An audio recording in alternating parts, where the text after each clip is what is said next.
Hello Virgo, Sun, Moon, Rising, and Venus signs. Kamusta kayo? Sana po ay nasa mabuti kayong kalagayan. Welcome back po sa Star Tarot. Kung bago kayo rito, welcome din kayo. Thank you for your support. I truly appreciate it. God bless you all, Virgo. Paunang mensahe ninyo, put your creative energy into action.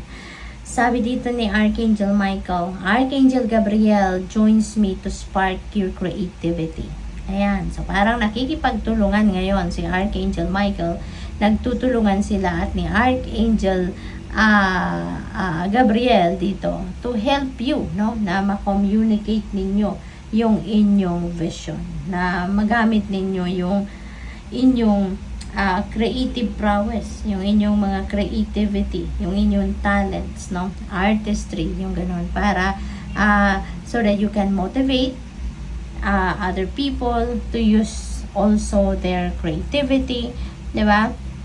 At ma-motivate ka to create something beautiful sa buhay ninyo. Okay?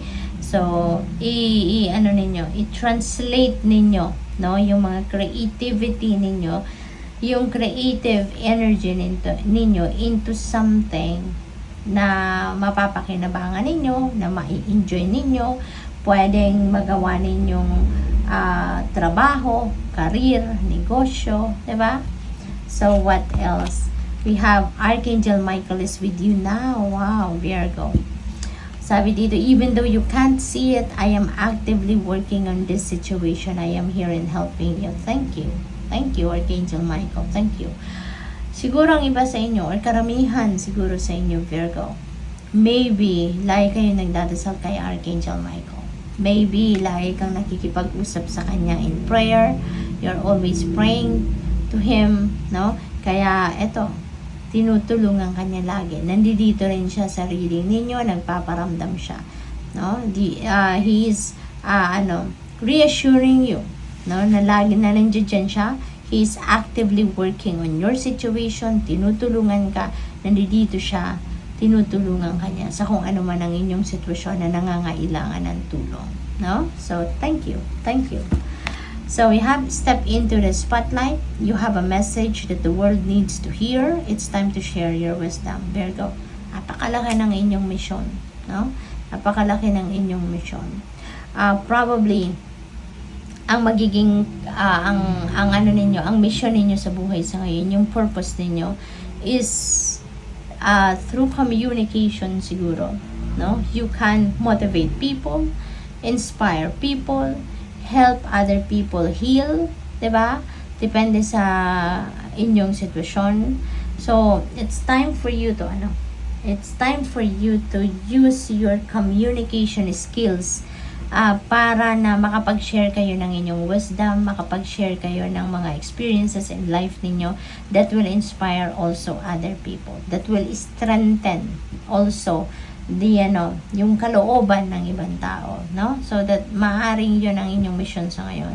Pwede na ang iba sa inyo dito is a mentor, life coach, spiritual guide, spiritual counselor, no? Maaring gano'n ang mga ginagawa or gagawin ng iba sa inyo para makapag-reach out kayo sa maraming tao, no? So, what else? Increase your knowledge. Ayan. So, maybe you are going to continue to study, no? Para nga naman na mas marami kayong matutunan pa, mas marami kayong malaman pa, na marami kayong ma-share sa iba. You can help other people, no? Through your knowledge. Education brings opportunities. Take a course, pick a book, or find a mentor to teach you what you're so lost to know. Yan. So, maaaring mag-aaral kayo, formal school, or pwedeng magre-research kayo on your own, magbabasa kayo ng libro, aralin ninyo ang something that you are interested in, or pwedeng magre-research kayo online, or you are going to find a mentor, you're going to find a teacher, no? Na makakatulong sa'yo na matutunan mo kung ano yung gusto mong matutunan, malaman mo kung ano yung gusto mong malaman. So, what else? We have shower of blessings. Virgo, napakaganda. Open yourself to receive. Pay it forward. Okay? Yung pag-pay forward na to, you are very generous. Virgo, kaya siguro patuloy din kayong binibless ng Divine Universe. You are being blessed with with abundance, with prosperity, with love, with energy. Kasi matulungin ka eh. You're very generous. No? Hanggat mayroon kayo, no, tumutulong kayo. Even if you don't have anything siguro, you're still trying to help. No? Baka naghahanap kayo ng tao na pwedeng makatulong din sa kanila, kung anumang klaseng tulong ang kailangan ng kung sino man, no? Maybe you are like that. Kaya, sa ngayon, may mga gold coins, so pwedeng pera, no? This could be money coming your way, material na bagay, love, peace, anything na ibibless sa iyo ng universe sa ngayon. So, ngayon pa lang, ipagpasalamat mo na yan. Diba? What else? We have be a beacon, be an inspiration, light the way for others. Ito na nga. Step into spotlight. Ito na yung inyong mission. You're going to be a leader. You're going to be a beacon. You're going to be an inspiration to many. You're going to use your own light to help other people find their own light. Ikaw yung magsisilbing liwanag din ng ibang tao. Ikaw yung magsisilbing motivator, inspiration, diba? Maaring ikaw yung magiging rock, no, ng ibang tao. Ikaw yung magiging sandalan ng maraming tao. So, your mission is huge, no? Virgo. And maaring yun, gagawin mo na sa ngayon yan. Maaring ngayon magsisimula ka na. Or pwede na ang iba sa inyo nagsisimula nang gawin, no, ang purpose ninyo sa buhay. Maybe you are already living your purpose right now.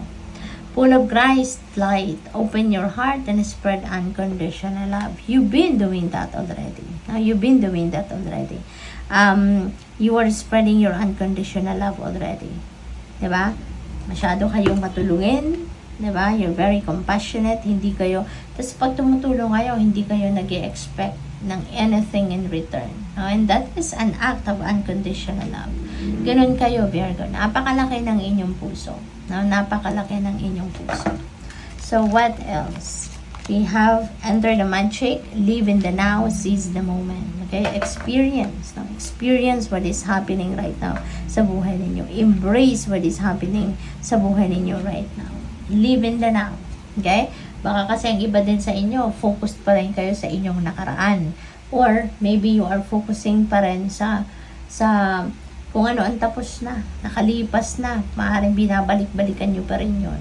Or maybe ang iba din sa inyo, masyado rin nag-i-spend ng maraming oras, no, sa kung ano ang pwedeng maganap sa future. Diba? Maybe you are making plans for the future. At maaaring nandun na lang lagi yung inyong attention. No? So, itong panawagan sa inyo, live in the now, seize the moment. Kasi kung ano man ang pwedeng mag-unfold sa buhay ninyo right at this time, hindi na yan mag-unfold exactly the same as how it's unfolding right now sa ibang pagkakataon. Kaya, while it's there right now, no? While nandito ka sa pagkakataon na to, live in the moment. Okay? Embrace mo, appreciate mo kung ano nangyayari sa ngayon. So, good luck. Thank you for watching. Love and light. Namaste.